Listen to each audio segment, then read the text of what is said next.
Welcome to the Cosmic Crit Podcast, a Starfinder actual play podcast. I'm Rebecca, and I am here to introduce episode 33. But before we get to this very exciting episode, I wanted to direct you to the Cosmic Crit website at cosmiccrit.com. There you can find all kinds of stuff. You can find information about our characters and the players, but you can also find our current fan challenge. So we launch these every month. The one for April is to pitch an Eoxian reality TV show to show on Eoxian reality TV. It's going to be a great fun for this challenge. I'm excited to see what you guys can come up with. You can find information about how to enter and how to submit your ideas on our website, as well as what you can potentially win if we really love your idea. You can also find a link to our store where you can get Cosmic Crit merchandise, and we have added a couple of new designs for t-shirts there, so be sure to go and check those out. And without further delay, please enjoy episode 33, Star Eox. Last time on Cosmic Crit. Looks like a long hallway with a dead body. Nah, I'm sure this is safe. Edris got cooked by lasers. We went looking for the cult of the Devourer, but found evidence that the corpse fleet had been around, but we found neither. Bum, bum, bum. We uncovered a mysterious recording on a data pad repeating, "Nyara knows." So that's what Nyara knows. Rami and Andis, action team, hacking squad, go! We found old recordings of the Cult of the Devourer that gave hints of its origin. We were attacked by a Veolisk, and it was very confusing. We found some Veolus eggs, and they were excellent. We found some sweet armor and weapons in the cultist stash. Ding! You have reached level 6. Enjoy. Episode commencing in 3, 2, 1. Episode initiated.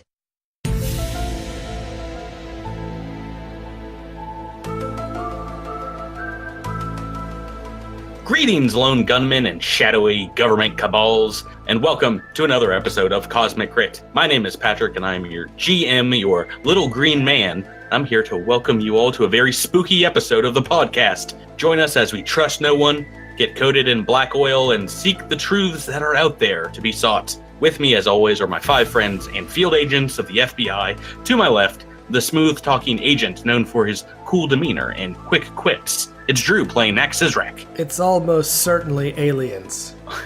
In this game, almost certainly. To his left, a synthetic creature with 2 brains that has an X-file all their own. It's Jabert playing Andis 147. Hello. Across the digital table, the nerdy tech wizard that hacks into the internet, Miles playing Rami. Do you know how hard it is to fake your own death? Only one man's pulled it off. Elvis. Hail to the king. To his left, the pragmatic realist who is ready to debunk everything Nax says, Rebecca playing Alindra Vallis. The truth is out there. And finally, to my right, a literal smoking man that is still giving off acid bath vapors. It's Tyler playing Adros Piranhas. Oh, too soon with the acid bath. Too soon. Oh boy, everybody, I am still feeling the punch of PAX East. For those of you guys out there that came up and visited, I'm still super tired. Same. It's like already 4 days past the convention when we're recording here. But oh boy, what a blast we had. So much fun taking a little time off from Starfinder and playing other board games and video games all week long.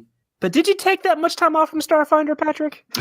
Well, I mean, I did play some Starfinder Society, but for the most part, I was playing card games and board games. But I am ready to jump back into Starfinder tonight. I am excited to play. I don't know if I'm ready. I think I forgot about half the rules of the game.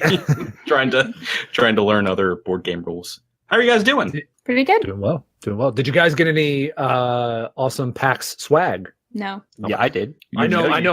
Miles is all about the swag. I know that.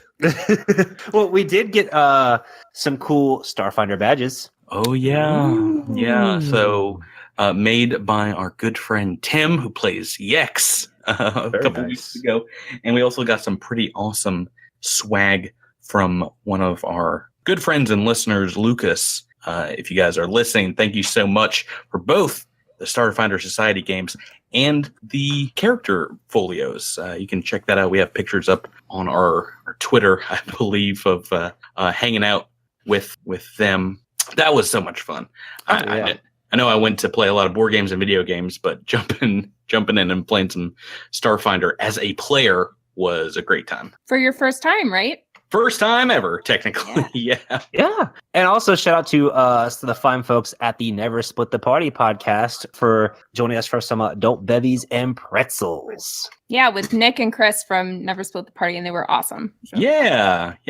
Great time to be had. It was fun meeting fans, some other Starfinder folks. Yeah, I played so many video games. I had to come home and like write a list out of what I saw and enjoyed there. We also got some rad artwork from our youngest fan. Yes. Well, we also got some cool artwork from our number one fan, and everyone loved the portraits you made for them. Yes. Maybe the highlight of PAX was hanging out in the Starfinder area and meeting our number one fan of all time. And also he's not my number one fan. He wants me to die pretty quickly. The number one fan of Knack dying. Most of the questions were different variations on how are you going to kill Knack. Yeah, he had a lot of ideas. I tried to write them all down, but yeah, he's way ahead of me in Knack killing technology. It's pretty great. The second that Knack dies, I delete the episode, and it never happened. The lost episode. So, speaking of lost episode, we should probably get to recording this X-File of an episode and jump back into Starfinder, episode 33. You guys ready? All right. Yeah. Mm-hmm. Totally ready. Yeah, so last time you all beat up the Star Eater's spine, you found some really cool loot, but most importantly, you all leveled up to level 6. Yay! Woo! And level 6 is another pretty awesome milestone level, depending on what class you have. Everyone gets another theme ability or bonus. And yeah, as is our tradition, when you guys level up, let's just go around and each mention a cool thing your character got at this level. Just one cool thing. Miles, why don't you start us off? So the Technomancer isn't a super packed level for level 6, but I do get a cash capacitor. Mm-hmm. Yeah, and that allows you to basically cast a spell whose effects last for 24 hours. So for something like Keen Senses, I will have Keen Senses for 24 hours. If the 24-hour period goes up while I'm awake or in the middle of something, I can take 5 minutes of concentration to recast it. Cool. Are you just going to have that cast like all the time? Pretty much. Because Keen Senses will allow me to kind of, I think it adds a +2 to my perception. Yeah, +2 perception, and you get low light vision. Which pretty cool. So yeah, well, now you got it twice. Now I got it twice. It doubles the distance. So if you already have low light vision, now you have low light vision for twice the range. 2. All right. Tyler, let's go to Adros next. Combat feat cleave. I got it. I'm going to use it. Well, what does Starfinder Cleave do? Starfinder Cleave allows me to make another attack at my full bonus to an adjacent creature if I hit my main target. Right. If I hit target A and there's enemy B next to him, then I can also make an attack at enemy B. I think it also then gives me a -2. I think it might lower my AC. But that's still pretty nice. Instead of making a full attack, you can make a couple of primary attacks against multiple foes and spread the damage out. Well, what's nice, especially, is because of the Doshko is unwieldy, so I typically can't make 2 attacks with it. Cleave at least lets me to take out multiple foes, and it kind of helps negate that unwieldy category. Let's see, who is next? How about Jabert? Jabert, what did Andis147 pick up at level 6? So I picked up Neural Shunt at level 6. It is essentially an ability that lets me, as a reaction once per day, when I fail a saving throw against a mind-affecting effect, I can take that effect and sort of squish it back into my exocortex and just not take it. When it kind of goes off, I can't really use my exocortex for anything else for the duration of the spell or the duration of the effect, but I at least don't get, for example, confused, Right. Well, I mean, you don't get commanded by a Screesire, right? Yeah. My That's mind will affecting. saves are kind of my worst ones. So I'm happy to have any defense at all against that. Yeah, no, that's a pretty awesome one, and that's the great thing about having two brains. It's like, this is your problem, brain, left cortex, or however the exocortex is set up. Awesome. Let's go to Rebecca and Valendravalis. What big one for a Solarian, right? Level 6? Yeah, there are a lot of things that happen with level 6, but the biggest probably is that I got a new stellar revelation. And it was a bit of a hard decision about what to go with. So I thought about going safe and responsible, and I did not do that. I did the cool, fun one.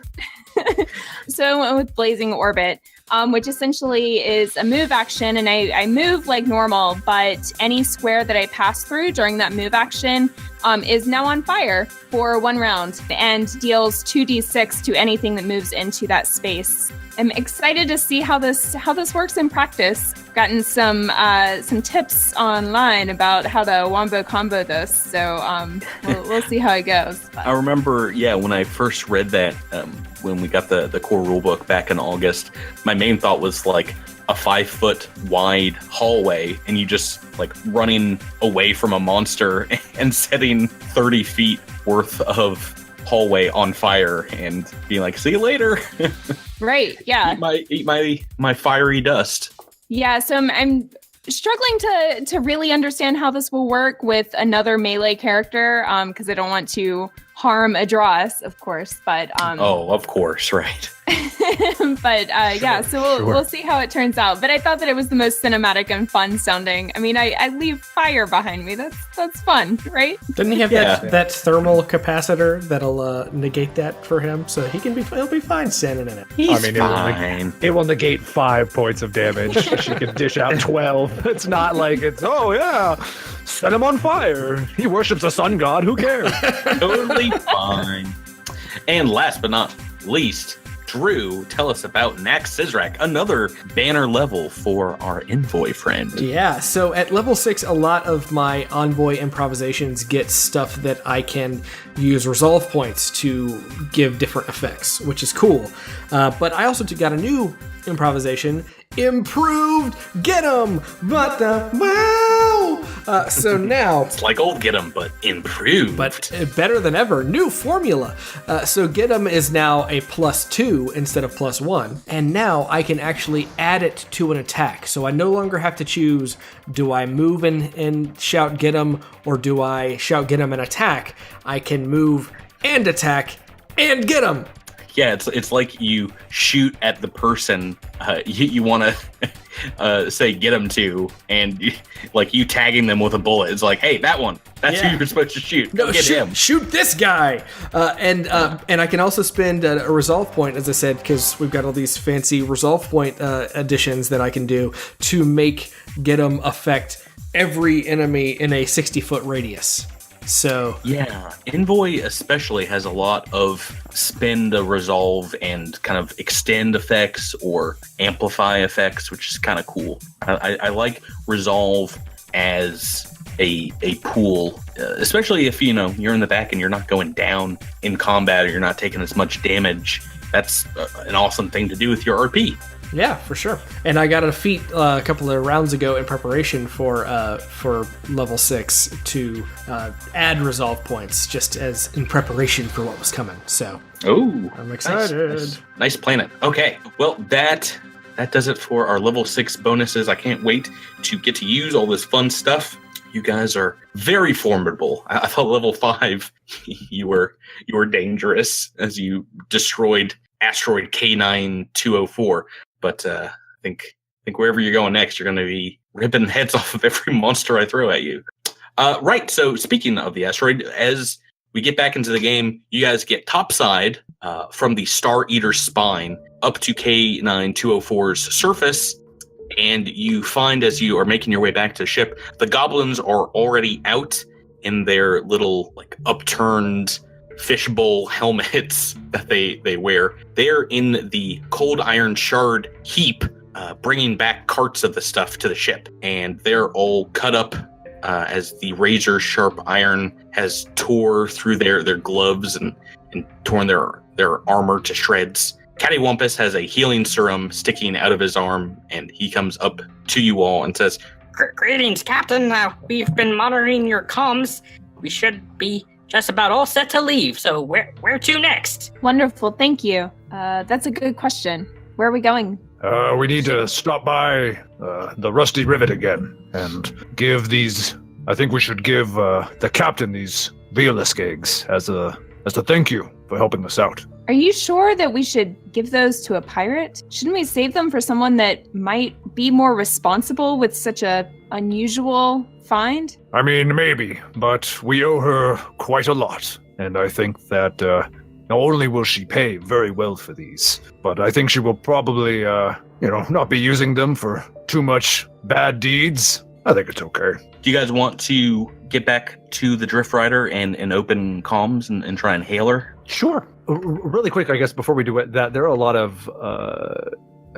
Do we want to bury any of these dead bodies that we found? Nope. Not the cult members, but I mean like the corpse fleet. Anybody who, nah, man. No, not the corpse fleet. I think there were a few bodies, like the Sarcesians, that are probably innocent in all this that maybe could be put to rest. Yeah, sucks for them. We're kind of on a time crunch. I got calendar appointments going off on my no. Yeah. Edris, if that is important to you, please, we'll get all this cold iron loaded up, and you do what you need to do. Okay. I mean, yeah, Sarcesians are small, right? They're medium humanoids. They're large. They're large? Yes. Batting 1,000 today, Tyler. I'm gonna have to dig some big holes.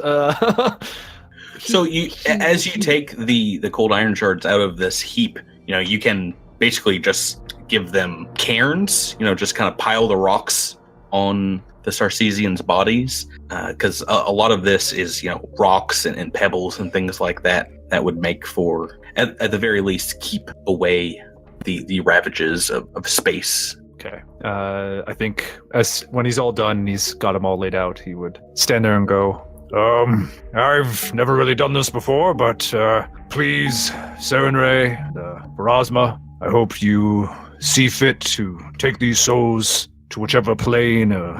Hey, Edris, who are you talking to? I'm trying to talk to the gods. It's very weird. I've never done this. Yeah, we can tell. I think you're doing a good job. Thank you, Andis. Do you want me to run over the corpses and set them on fire? No. Well, I mean, Serenray does do fire. Jeez, Rebecca. Monster. It seems like a perfect use of Blazing Orbit. She is ready to light things on fire. I think that's more of maybe a supernova would be kind of a cooler thing where they just blew into ashes. But I think these little mounds will do. Anyway, I hope their souls make it to the good place. And yeah, well, thank you. And then it kind of goes back to help everybody else. Awesome. So as you get back to the ship and you're loading up, you are able to flag down the Rusty Rivet, and Captain Okwana comes on, and yeah, she says, hello, Drift Rider. I see you've managed to find your mark. How did everything go? Things didn't go quite as planned. We were looking for the cultists, did not find them, but we did find evidence that the corpse fleet may have been in their hideout, but we didn't find them either. So we're kind of on the lookout for the corpse fleet. She reiterates that the Rusty Rivet a few days before did see a couple of what looked like bone ships, some Eoxian designed ships out in the fields of the Lost. And they don't have any telemetry or any data. They didn't get close enough to the ships to scan them. She thinks that they might have been headed to the Star Eater's spine. So you think you saw them on their way there, not on their way away from the Star Eater's spine? She affirms yes. Okay. So she continues and says, about that deal we had going, did you find anything I can take back to the Pirate Council? Something they can hang on their mantelpieces? We did. We really don't like giving these eggs to pirates. Yeah, you're gonna have to wait a few years, but eggs, you say? What kind of eggs? We've found some Violisk eggs, and I know that they are very, very rare and difficult to find. I'm not sure that they've ever been found before, actually, but that is what we have to offer you. Oh, well, that sounds great. You maybe throw in some guns you don't want in a supply crate wherever you're headed next, and we'll round up on your payment and transfer you over 1,000 apiece for those eggs. For your trouble. Does that sound good? Nice. Yeah. Well, all right then. We'll make it down, pick them up. Her transmission is cut off as you guys are heading away from K9204. And Galara comes on the comms and says, Priority alert. Inbound vessel bearing 847, cruising speed Mach 12. Is that fast? That's very fast. Okay. A holographic display of the asteroid field around K924 comes into the main viewing aluminum glass of the bridge, and you see an unknown ship approaching, just like a blip on the radar there, and then another ship, a second one, following right behind it. And we are in spaceship combat mode. Great. That's the red alert pronk sound. We can edit that later. It'll be good. Stations!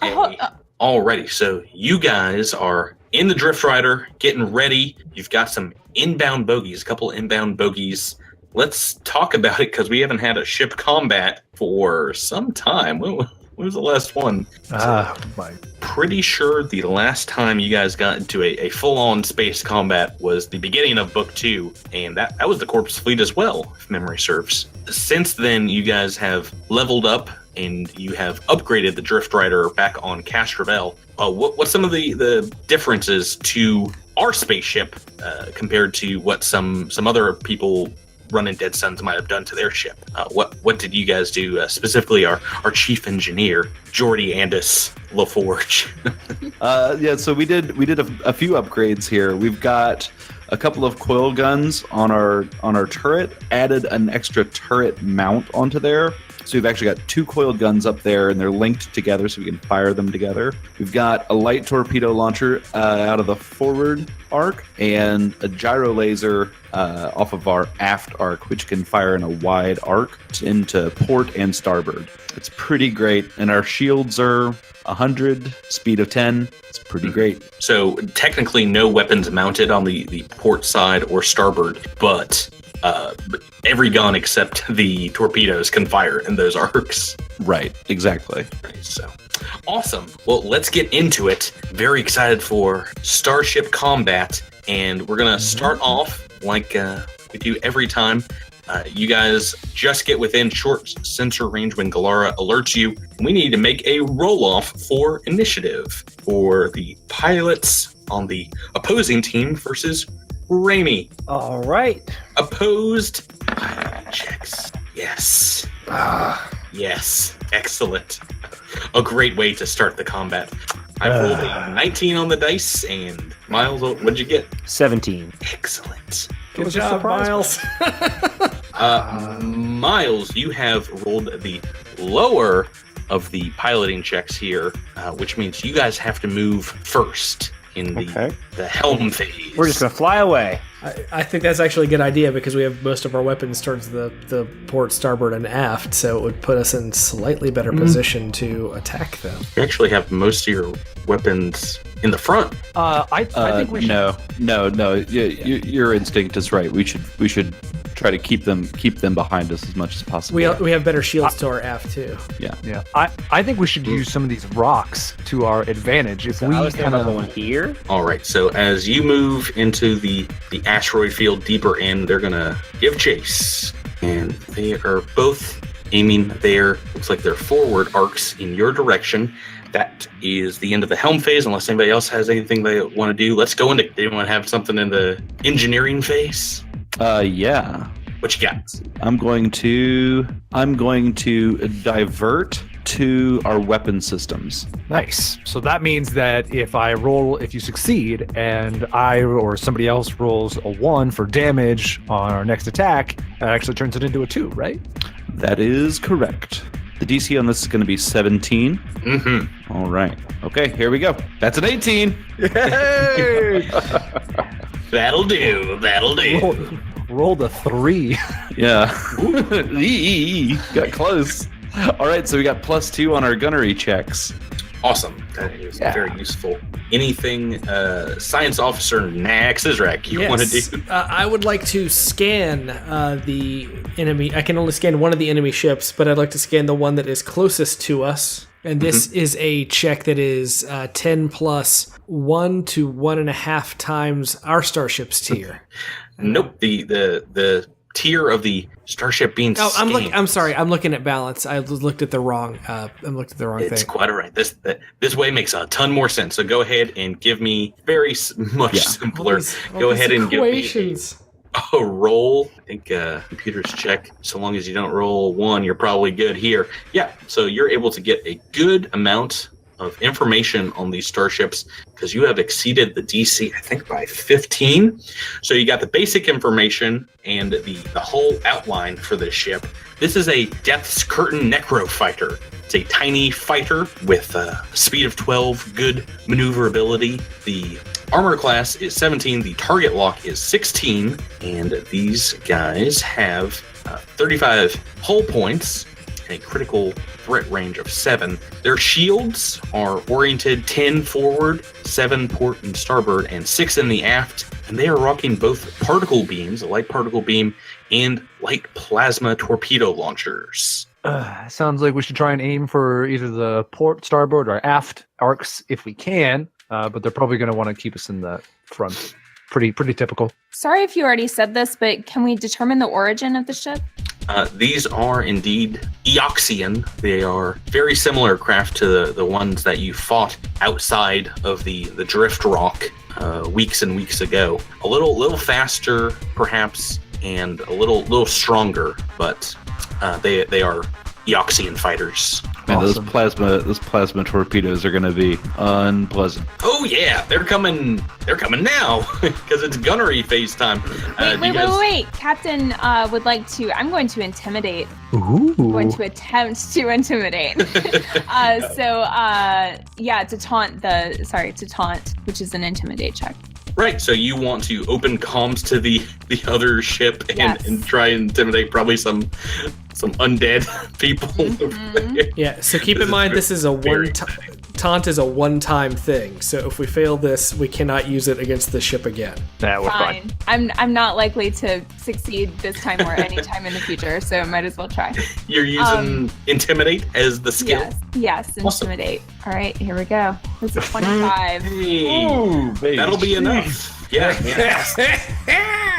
Oh! So this will be on the closer vessel. You do have to do these separately, but it takes a -2 penalty to all checks for. Why don't you go ahead and roll that D4? 4. All right. So for this next round, it's getting -2. What does Alindra say over the comms? We know what you've been doing. Whoa. Cut him to core. Yeah. The mom voice came out there. That was scary. It's like, oh gosh, she can see into my room right now. Excellent. All right, the rest of the gunnery phase. Let's get shooting. Who's on gun right now? Adros? I am. Are the goblins on guns? Adros is. They are not yet. They're back in engineering. You can assign them on a subsequent round if you want to put them on gun duty. But what does Adros want to do right now?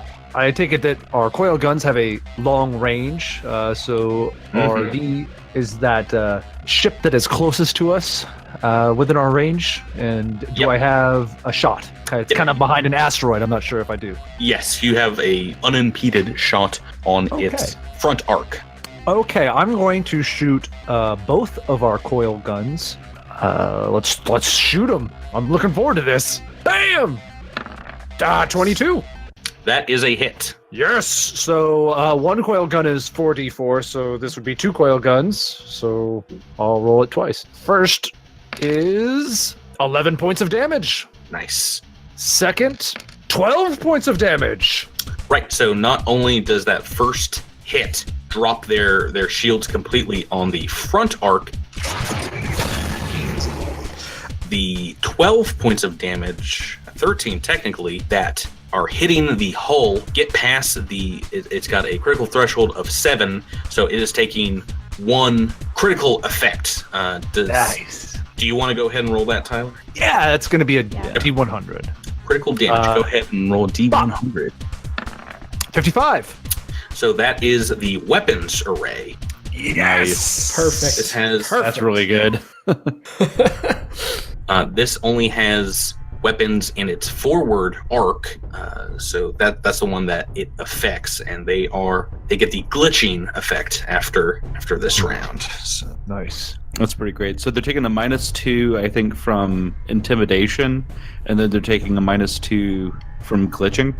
Yep, after this round, at least for one round, and that's this one that is closest to you guys. And if that's all the gunnery you have, they are going to answer. And yeah, Galara comes up and says, Missiles inbound. Brace for impact. as it looks like 2 fish, one from each of the ship's torpedoes, fly through space. They dart around this small asteroid in front of the enemy vessels, and within this turn, slam into the back of your ship. Let me roll these attacks on your target lock, which is 19?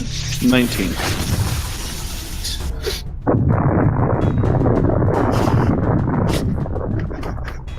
Wow, Sirenscape. That is a torpedo launch. The ship that you have intimidated and fired back upon has rolled a natural one. So that missile just obliterates one of the asteroids that you are hiding in, and it seemed to definitely hiding amongst these asteroids was to your benefit. The other one, a natural 19, is indeed a hit, and on your aft shield is 3d8 points of damage. So that now. Ow. Pretty goody amount of damage. I don't know if that's not dropping your shields, but 15 points. Yeah, we still got shields up back there, and we can try to rebalance on the next round. And that's where we are right now. It is turn number 2. Let's go ahead and get back to engineering first. Hold on.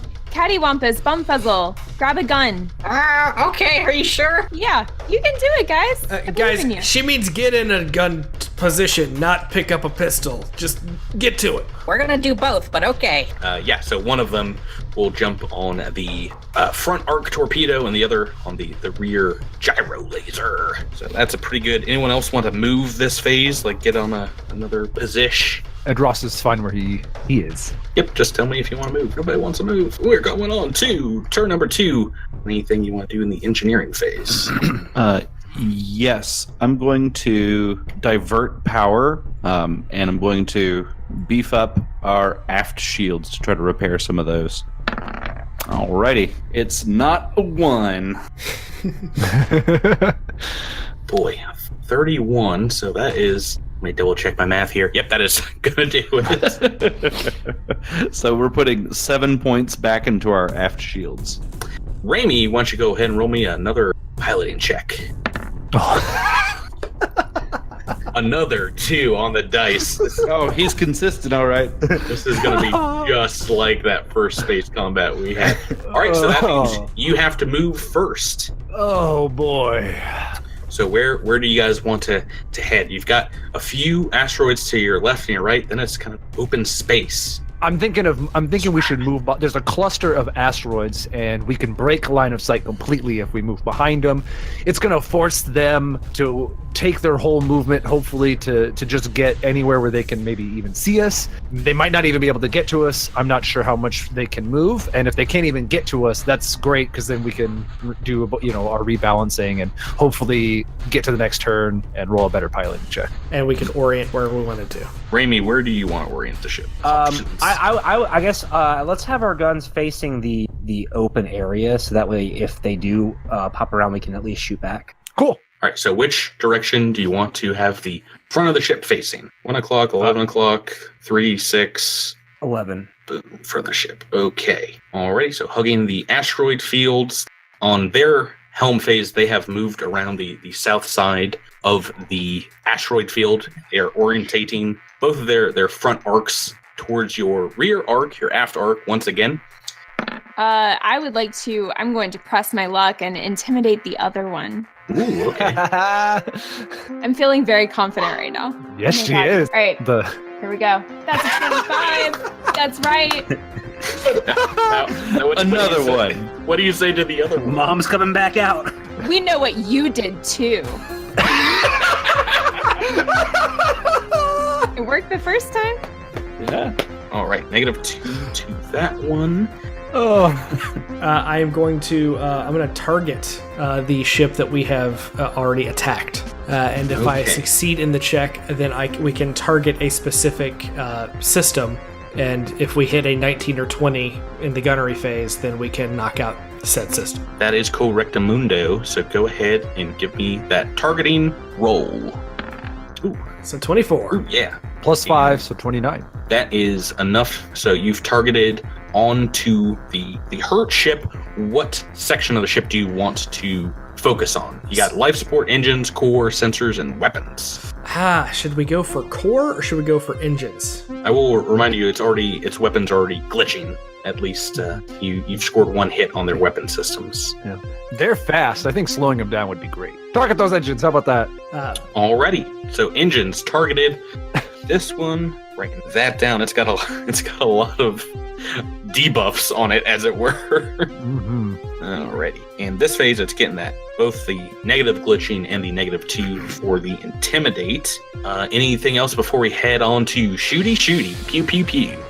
Let me do my pew pew. Alrighty. Yep. So do that, and so you are still on those linked coil guns. I think I'm gonna. Can I hold off until the aft gyro laser fires from one of the goblins? Yeah. Who wants to roll for the goblins? Let Miles roll. He's the pilot. Miles, roll for the goblins. Just a D20. Yeah. All right. Yes. Excellent. Miles is having a bad night. Miles is having a bad night. A 4 on the dice. That is going to be missed. All right. Well, I mean, that's what I expect from a goblin, so. Exactly. Like what? Like, you From can't now expect on, too much. someone who believes in the goblins needs to roll for them. Okay. That's a great point. That's a Yeah. great point. Okay, fair enough. Should I roll for the goblins? I believe. I didn't know this podcast operated on Peter Pan rule. Oh yeah, no, definitely. We're in full Neverland effects here. Tyler, give us those gunnery checks. Okay. So I'm gonna fire after to the one we already hit. Just shooting once. Pew pew, and that is gonna be a 27. Here it is. And that's gonna be another 8d4. So first. What was that on the die? What was that on the die? 17. Okay. It was a 17 on the die. So close. 7 measly damage for the first coil gun. Second coil gun. That's going to be 12. All right. So the first one, it did regain some of its forward shielding. Not a whole lot though. The first one doesn't do that much hull damage, but the second shot after its shielding has been depleted is another critical threshold. Oh, Nice. we're just trashing this fool. Knock them out. Here's another 100.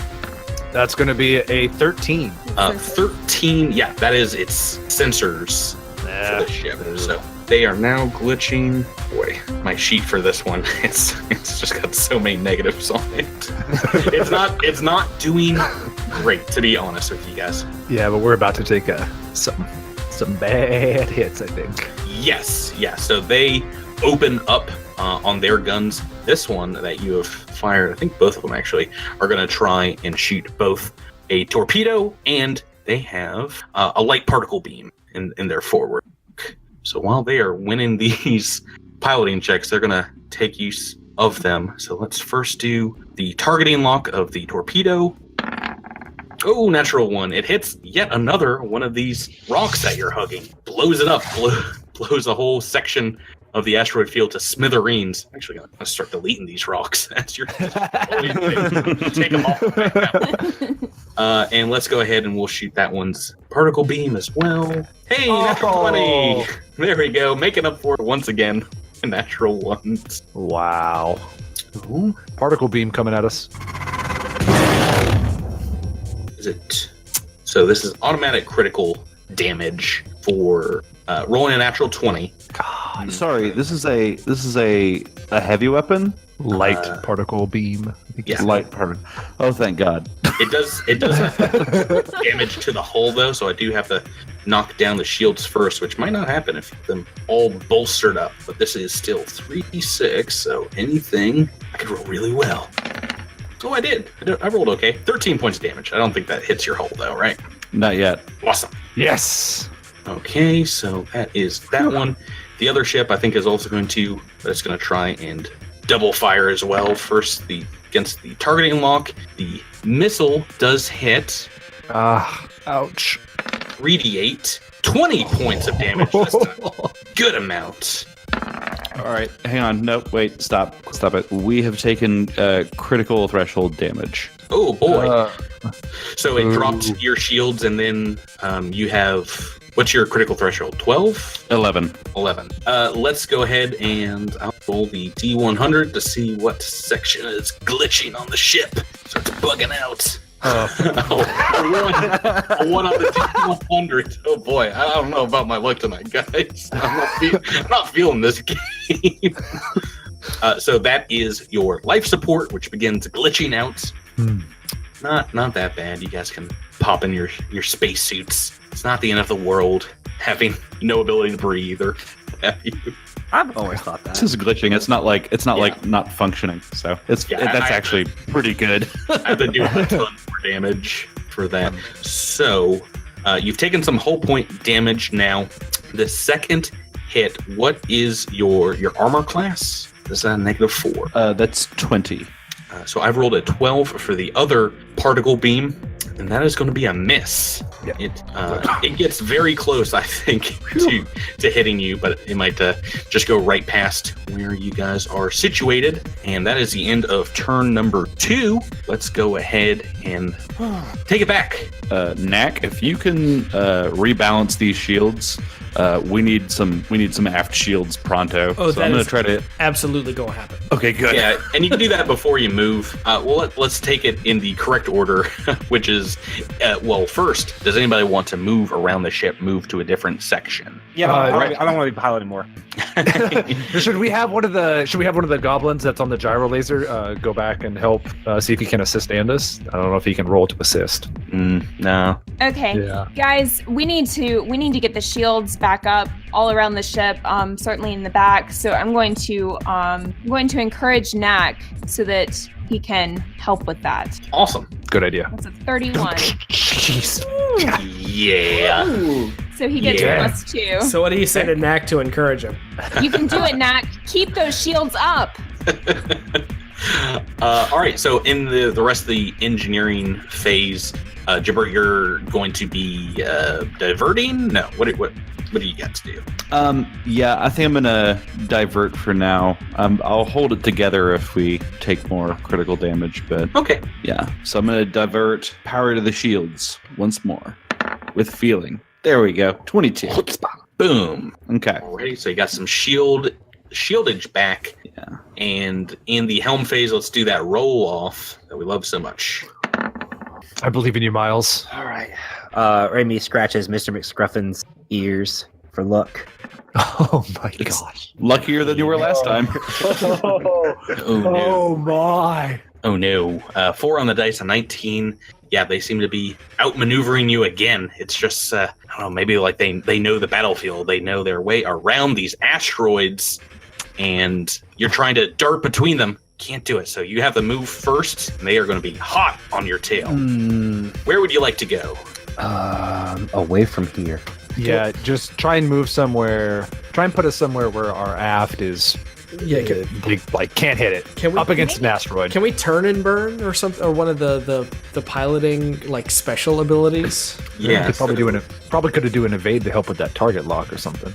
You can do the flip and burn if you want to try and go as far away as you can and have your front arc facing them, your aft arc, as they've been on your tail this entire battle. You guys want to try that? I don't think we have much choice other than just trying to hide behind the asteroids, which hasn't really worked for us yet. All right. Flip and burn. So for the flip and burn stunt, the DC of the piloting check is 15 plus 1.5 times the starship's tier. So what's our so if we feel like we can hit that, I say we. So that's what. It's going to be a 22, DC 22 right now. I believe in Rami Quindar. I believe in Rami Quindar. 23. Alrighty, so you move up to 5, and then you just turn the ship right around. Yep. Half speed and a 180-degree turn at the end. So you want to move just straight forward? I think we have to for the flip and burn. So Yeah. Right, so that is kind of moving away from some of the asteroids. The engine turns off, and you guys maneuver looking straight back at these two ships coming up on you. And then, the engine's cut back on again, full strength. And now you're facing them, going in their direction. They are also going to move this turn. I'm pretty sure they can still get right behind us. Yep. Yep. They're so they have so much movement. I mean, we're never going to be able to outrun them. One of them is just barely able to get around back to your back arc. Oh, you're so hosed. They've got a speed of 12, both of them, and they are with just moving ahead half speed. They're able to get right back around to your backside. Danger time. This turn, let's see, this one is no longer intimidated, but its friend is, so it's getting a -2. What do we got for the science officer? What do you got, Drew? I want to rebalance the shields. Right. And by doing that, it's a DC 10 plus 1.5 your starship's tier, and then I'll be able to shift points around, and Well, make me that roll first, and let's see if you get it. so that's a 19 plus 5 for the computer and plus 2 for Alindra's encouragement. Yep, that'll do it. I think you just needed a 17, DC 17. So you can move your shield points around from one quadrant to another, including after balancing, I believe. Let's see. Yeah, basically we can balance everything, or we can move stuff individually. Yeah. Andis, what are our port and starboard shields at right now? Port and starboard are both at 30, so we got plenty of extra in there. Let's maybe so move. if we just like totally redid it, we could put 20 on port and starboard and 21 on fore and aft, which would so just like a full balance of evenly distribute. That would just be the full balance, yeah. Now they hit with those torpedoes pretty hard. Are we sure we want to if we take 2 torpedoes, we're just going to be in the same spot again? Do we not want to beef up the rear? I mean, if the only way we're gonna avoid getting hit by 2 torpedoes is if they miss or we start flying better, right? These shield points is going down. I was about to say, we can try to stick them all in the aft, but if they cut through all our shield points, we're out of shields. Yeah, if they fail, I think that piloting check next phase, they're probably just going to shoot at other sides of your ship. I would just rebalance everything. We'll rebalance. Alrighty, so the energy from the front, the side shields, almost all of it is being rebalanced and now brings up your rear shield equal to them. So just about every side has at least 20 now, right? Mm-hmm. Yeah, every side has at least 20. All right. Anything else in helm phase?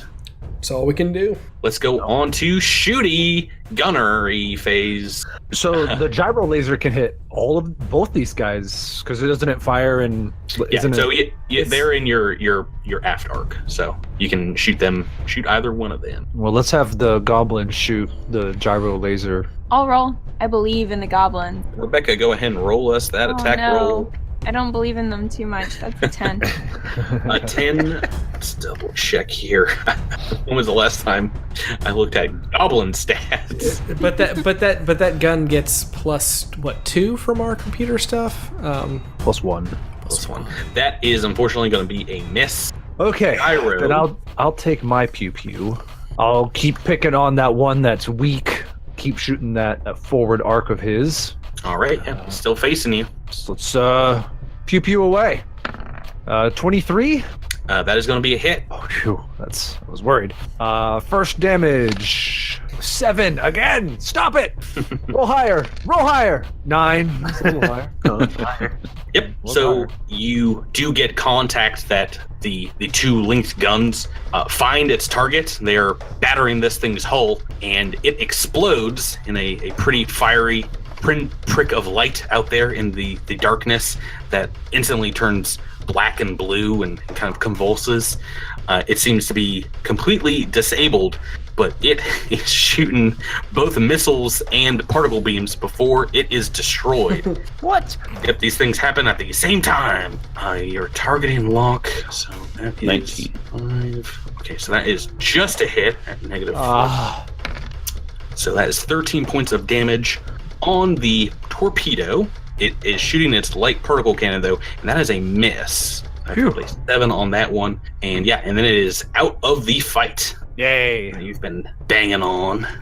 We still got the other one, though. One left. Yeah, and it's just going to go ahead and fire its torpedo at you.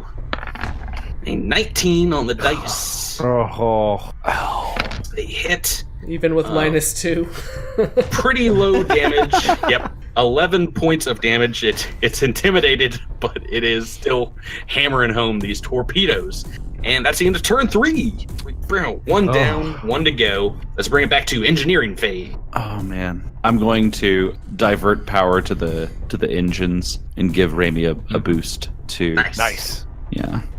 All right. Yeah. 28. Boosting Raimi up. Nothing else in engineering. Let's go on to Helm. Wait, can I do my thing? Yes. What you want to do? You as captain basically act in whatever round you want. Yeah. Raimi, I demand that you do better. Wow. Show this pilot that Raimi you turns can around pilot and too. gives Alindra the finger, and then goes back to his pilot move. Hey, that's flipping off the captain, a classic. The intimidate check, the DC on that one for demand is actually a 22. So I don't think, Alindra, that is going to be enough on your intimidate. But maybe we don't need it this round because, what is this, a 31 on your piloting check, Miles? Yep. All right, so let me go ahead and roll for the enemy ship. Sorry, 33. Don't forget, +2 on the piloting checks. Oh, yeah, +2 from the ship and +2 from the power to the engines. Definitely going to beat my 2 on the dice. How does it feel, Patrick? How does it feel to roll a 2? It doesn't feel great because you've almost doubled my piloting check here. So I've got to move first. This ship is going to try and make a little loop-de-loop, as it were, and go back around. Basically, go back around to where it was, facing your direction. So it just kind of cuts its boosters and makes a wide arc and ends up back in your aft arc. Now you can move. Where would you like to move, Randy? Where do we want to be? So just a reminder, this one hasn't been hit yet. Oh, it hasn't been hit at all. It also, Except with we need. Can you roll a D4 for me, Alindra? We forgot to see how long this was intimidated. technically, this one hasn't been scanned either, so we don't know. We are assuming it's the same, but That's a 4. Nice. Maximum amount. Yeah. So you can do a quick scan and at least determine that it is the same make, the same model as the other ship. So do we just want to turn the ship around so that our weak spots kind of... That's what I would say. Yeah. well, if we can get it facing forward, we can use our torpedoes, which we will have a pretty good opportunity to hit with. We should also try and get on either the starboard or port side of it because its shields are weaker on those sides, I believe. So do you want to end up like over here, or over to the east here? Yeah, That works. that's great. Yeah. On its port side. Perfect. And then All right. And yeah, And let's you wanna face towards it. face it.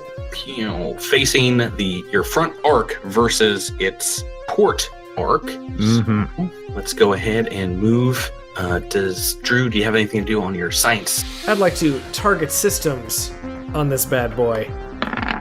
And that is a 22 roll plus 5 is a 27. That's enough. What do you want to target on this ship? I think because all of if we think about the last one, all the weapons were on the front. If we target the engines, we don't have to worry about the weapons because we will get our capability to just eat this thing's lunch. So we target engines. Alrighty, let's make that useful and go ahead and roll some 19s or 20s. Tyler, I know. we got you, and we've got Bumfuzzle up in the torpedo bay at the front of the ship.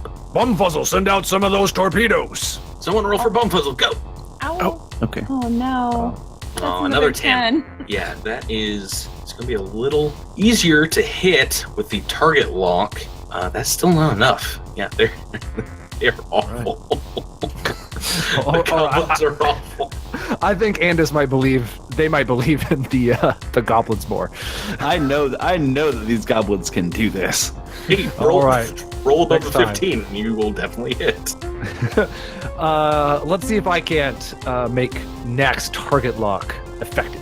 No, I cannot. It's gonna be a 15 altogether. Right. I rolled a 5. Does that include your bonuses from the ship? Yes, it does. That is indeed a miss on 15, and that is no firing back from them. Taking us into turn number 5. Turn 5. Let's go ahead. Engineering phases. Go. All right, I'm gonna divert power back to the shields. Got it. Roll me that. Divert. Okay, 20. We needed a 17. 17. So yep, putting 7 points back in. Correct. Yeah. Whew. We needed this little breather. Right. Let's whip it into the helm phase. Miles. All right. Captain Alindra, anything you want to do here? Back to your old shenanigans, Miles. That's 20. Oh, hey, I rolled a 3 and Miles rolled a 3. Guess what? Miles has got a better bonus. Yeah. Raimi is a ace pilot extraordinaire. That's all it takes. Okay, and so it has moved. It's just gonna move further away from you, and it's gonna face its front arc in your direction. Raimi, where do we want to move the Drift Rider? So do we want to maybe be right here? If we could be on its port side, we could. I guess here? we haven't done any damage there. So. We haven't done any damage at all, right? Right. Yeah, we could be anywhere, wherever you want. If you want to go, down here by its starboard side, go for it. Well, I don't think there's any maneuvers that would help us get there that would also increase our target lock AC. So, yeah, I think you're good. All right, it's up to you guys. So is that where you want to go? Yeah. Okay, so it is still in. Yeah, you're still in its front lock, but you can fire from either your port side or your front arc, and still hit it. But you do have to choose one of those on your gunnery phase. But is there anything else we want to do before we get to gunnery? Yes. I would like to use order. Oh, what do you want to order up? The gunner. I'm going to use a resolve point to give Adros another action. Is that right? Could he use that to fire the gun twice, essentially? Believe so. I believe it basically means I get to make an immediate action, right? Yeah. I mean, it's a really difficult check, so I probably won't make it. But it's a gunnery check for me. So that's a 20. And that's going to be +7 plus whatever we get from the ship, right? For your computer bonus 1. So 13 plus 8, I guess. Is that right? Am I doing that right? Yes. Unfortunately, the DC of this is 15 plus 1.5 the starship's tier, which is a DC 22. Yeah. So just missing that. That's okay. Still going to be doing some shooting this round. Which arc would you like to shoot from? Basically, do you want to use that front arc and go with Bumfuzzle on torpedo, or do you want to miss with the gyro laser? The cattywampus in the back.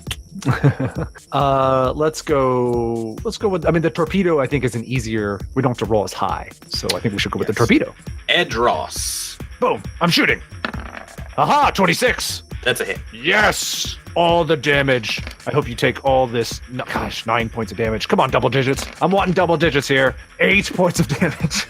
All right, 9 and 8. It does hit and take down the shield and just does enough hull damage to cross the critical threshold.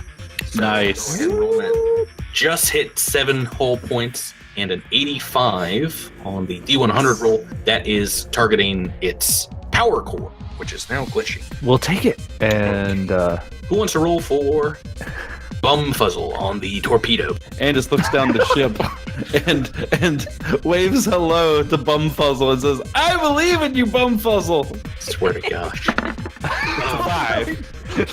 no, he doesn't. While you're distracted, I look and I say, he waves back in your direction while firing, not looking at the computer screen at all. It goes wide. Very wide. I say, "You'll get him next time." And I have rolled an 11 on the targeting lock. It is firing another torpedo at you. The Intimidate is still up, and it just misses hitting you guys because of that Intimidate. Well One done, less than Captain. that, and I'm not firing both weapons, which means we are back top of the turn order, turn 6, engineering phase. Let's go. Bumfuzzle, get off that torpedo. Okay, yeah, he does. What you I'm got? sorry, what's happening? Bumfuzzle is off the torpedo. What you got, Jabert, in engineering? And so Edris is on torpedo duty? No, I'm going to spend a resolve point during my phase to fire everything in one arc. So I'm going to fire the turrets and I'm going to fire the torpedo. All right, sounds good. I'm going to give the gunner, I'm going to divert power to the gunner. Thank you. Okay. All right, 24. You got it. And that brings us to helm phase. All right. Let's go ahead and roll off again. Maybe I can. Oh, no, I don't think I'm beating that. 33. Yep. So it has got to move first. It's facing you guys. It doesn't have a lot that it can do right now. So it's actually going to turn and try run away. Not full retreat, but it's going to try and put some distance between you. And now it is hugging the asteroid field. And it turns and tries to face you again. Let's go. Raimi, Miles, go ahead and move the drift rat. I mean, if they're trying to run away, we should pretty much get up in their grill because they can move much further than us. That's something. So you want to do here? Yeah. And face them, please. All right. So you're moving within a couple of hex grids of them. Oh yeah. They can see me in the view flipping them off. Okay. Well, you're both facing each other, and science officer Drew, what do you want to do? I don't really have anything that I can do because the targeting has stuck. So don't really need to balance, I don't think, do we? Because we haven't taken a shot to the front in a little bit. There's not a ton of shields left, right? Well, we're actually, our forward shields are doing okay, but if we rebalance, then our forward shields actually drop. So Yeah. Yeah. Yeah. It's okay. You don't have to do something. Well, I bet Captain Linder wants to do something. I do. I'm going to encourage Adros. You can do it, Adros. Believe in you. 26. Oh boy. So not only is there captain's encouragement, but we've got the diversion of power from the rest of the ship to the gunnery base. No pressure, Tyler. But, we're on to gunnery. What you got? Okay. I am going to spend a resolve point myself, which allows me to do a broadside at 6th level. This is something new. I can spend a resolve point to fire all of the starship weapons mounted in one arc, including the turrets. All of these attacks are made with a -2 penalty. So because the captain has encouraged me so well, I basically wipe out that -2. And I had power diverted from our awesome Andis, so I get actually a +1 to whatever comes up. So let's do the turrets first. +2. Sorry. Oh, I get a +2 from you. Awesome. So a +2 to whatever comes up, and we are targeting those engines. So here's the let's do the torpedo first. Boom! All right. Versus its target lock. So That 21. is a hit. Yes. Nice. Light torpedo launcher. This is 2d8. Nice. All right. 2d8 coming at you. That's going to be 6 points of damage. Okay. Yep. Against this front arc, the shields are back up, and now they are down. Oh, so they're ready to take a full coil gun blast. Come on, +2. Oh, I think I needed it too. That's going to be a 21. Yep. That's a hit. Nice. Yes. First 44 is 11. Nice. Second 44 is 11! Already. 22! So that is breaking the critical threshold on this ship 3 times. For 22 points of damage. That's what 3 times. Only at the 3d100. Is there going to be anything left to salvage off of this thing? Not when we're done with it. Who knows? No, Yeah, let's that see. was awesome. I think that was my favorite ship turn we've done. So here's your first D100. That's a 12. Second. So sensors. 13. Ooh. That is malfunctioning sensors. And a 45.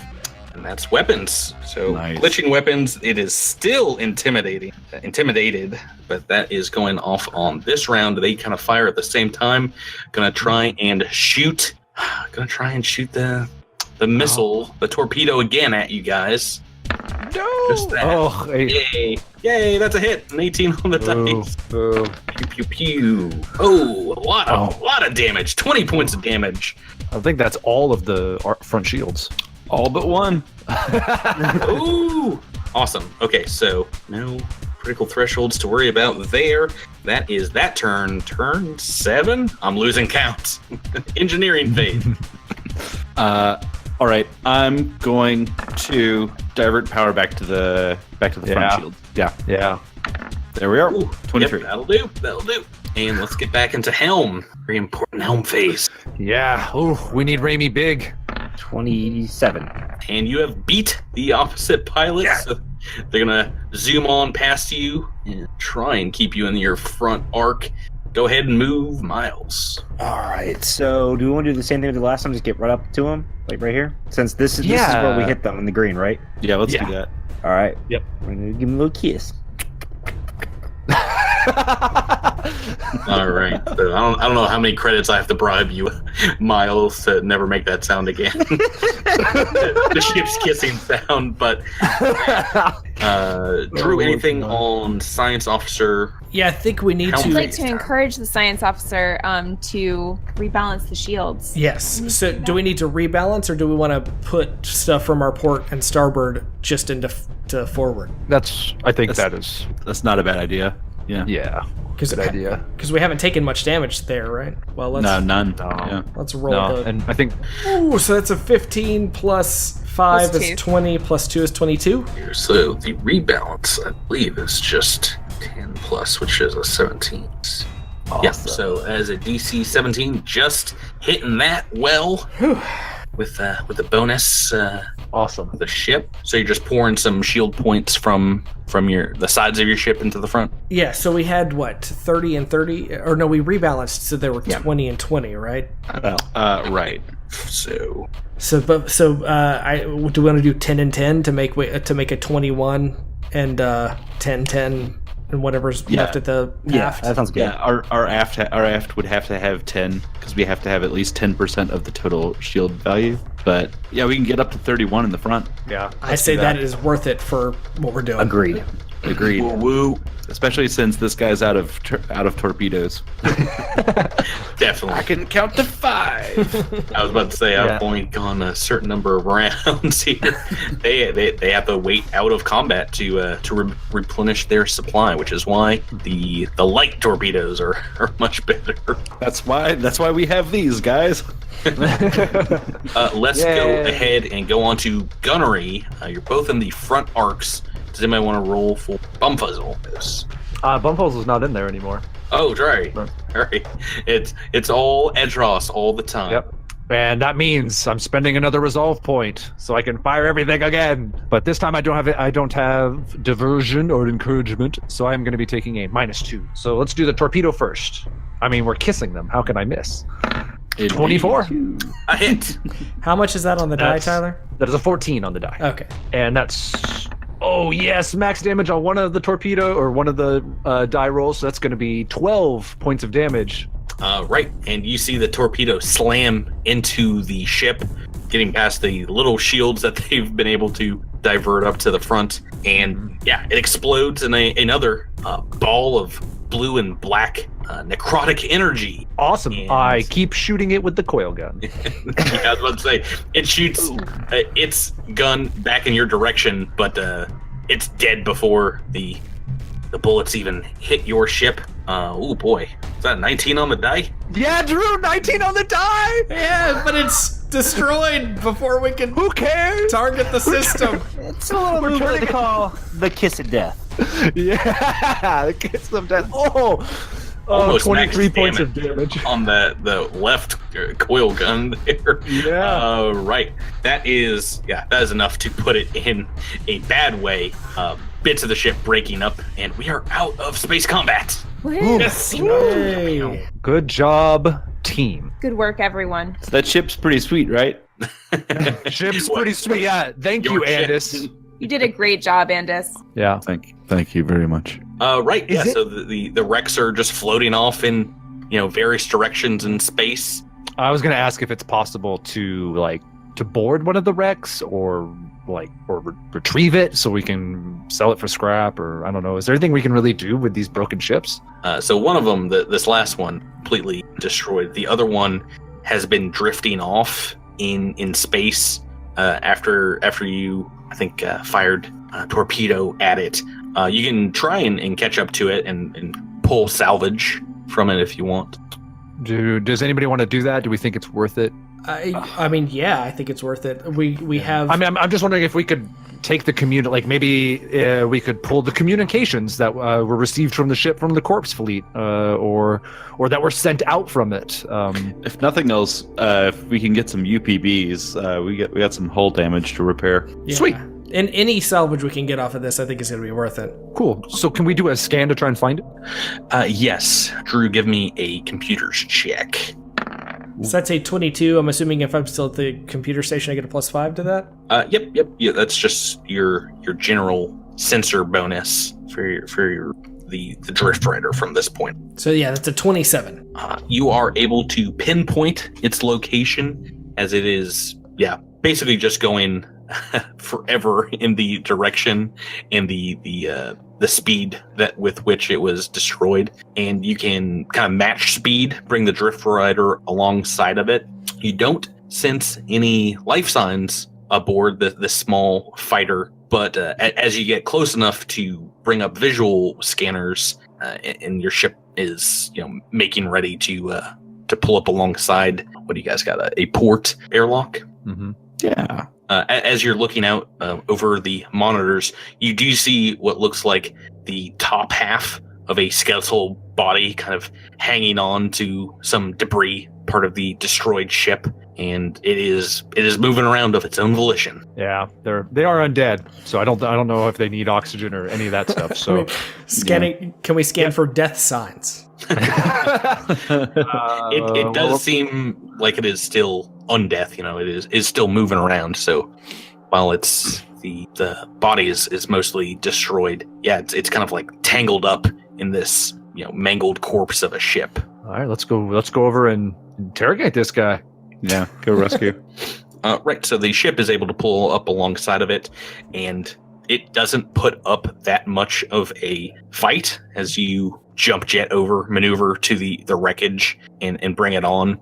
It looks like one of its arms has been shattered in some way, like the bones are kind of twisted and gnarled, and as I said, it is cut off kind of at the spine, about halfway down its torso. It is giving off, as you hold on to it, a very cold aura, and you can kind of feel just the hairs on the back of your neck stand up as you are within range of this the skeleton. It looks like a magically kind of put together skeleton. There's dark energy that is definitely keeping this thing alive, keeping it moving, and you're able to pull him back on the ship. What do you want to say to it? So this is not an Eoxian. This is just a skeleton. Why does anybody that has a Mississippi check go ahead and have that for me? All right. 18. Right. So this is, it's kind of a grunt soldier that is used on Eox. It is technically, quote unquote, alive or undead. It's a bone trooper. It's a skeletal person, and it is pretty well shredded, destroyed, but you do see on its garb what looks like the symbols of the corpse fleet, this silver skull. And it does say in Eoxian, for those of you that speak it, You should not have come here. Anybody know what he just said? Yeah, he said something along the lines of, "You should not have come here." I think he said we should not have come here. Well, That's I mean, a little. I definitely heard technically. second person. So if I was quoting, Oh no, I was. Okay, I'm not gonna make a grammar joke. He was making a joke because it was about to. You guys wrecked their ships up something good. That was the joke. What do you guys want to ask? Mac, you want to take this since it sounds like you can speak to this thing? yeah, it's just I don't know how intelligent this thing actually is. I know it's alive, but is this like a reanimated like baseline trooper? Am I talking to the Alexa of the space Alexa of soldiers? They're speaking Eoxian? Yes. Oh, I understand that as well. Oh, well, why don't you ask him how intelligent he is? I don't know. What can you tell us? Can I roll a diplomacy check to see if I can get any information out of this guy? Yeah, go right ahead. It's a 29. What do you want to know? What are you asking? Who sent you guys after us? The lady wants you dead. She wants you in her army. She'll kill you and bring you back to serve her.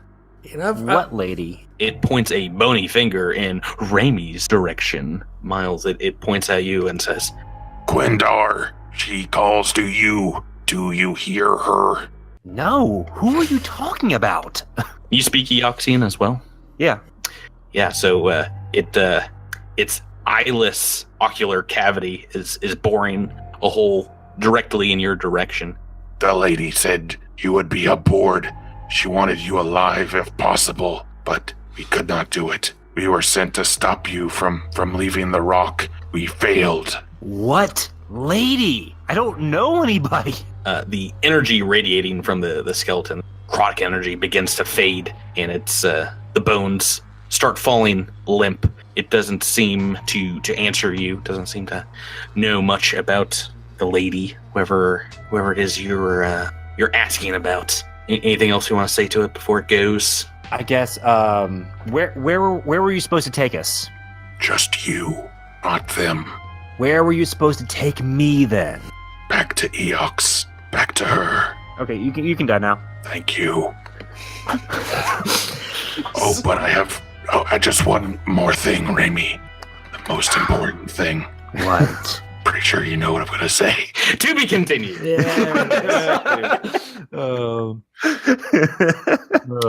Wow. No one even cares to ask my bone trooper's name. What's his name, Patrick? Bone Thugs. Bone Thugs. Yeah. The Harmony was on the ship that we completely decimated. I was about to say his best friend, His co-pilot, Harmony. in apostrophe Harmony was. I'm actually seeing them next month. Oh, fun. Yeah. What year is it again? Let me just double check my. Hey, they put an album out last year. I believe it because 2017 was pretty wacky. I wouldn't double check you on that info one bit. That was episode 33. Yeah. Heavens. Oh, Wow. Right. Everyone's favorite Starship Combat. I wish we could do it every episode. Oh no. Just make this into a full-on fleet battle podcast. Imagine. Oh Lord. Okay, please cut this out. But like, imagine how buck wild and awful it would be if you actually had to do a fleet battle. Oh man. One turn would take over an hour. I mean, just It would. No, you guys move around, you shoot at each other. It's pretty easy. I know. All right, so that's gonna do it for us. Where are you guys heading next? You think? yeah. I guess we're going to Eox. Yeah, I know. drop 'em There's down. an undead lady who's got the hots for Raimi. Mm-hmm. We'll figure that out. I was gonna say, oh, I'm going to Portland this weekend, but you meant on the show. It's not in my Sorry. life. I see. Okay. Yeah, no, everyone's got a one-way ticket to Planet of the Undead. Ooh. Next week, episode 34. We'll get there. But until then, thank you guys for playing with me. Thank you, Patrick. Thank Thank you. you. And say goodnight to all the folks listening at home. Good night, everybody. Good night, Night, folks. Listen at home. night. Boop, boop.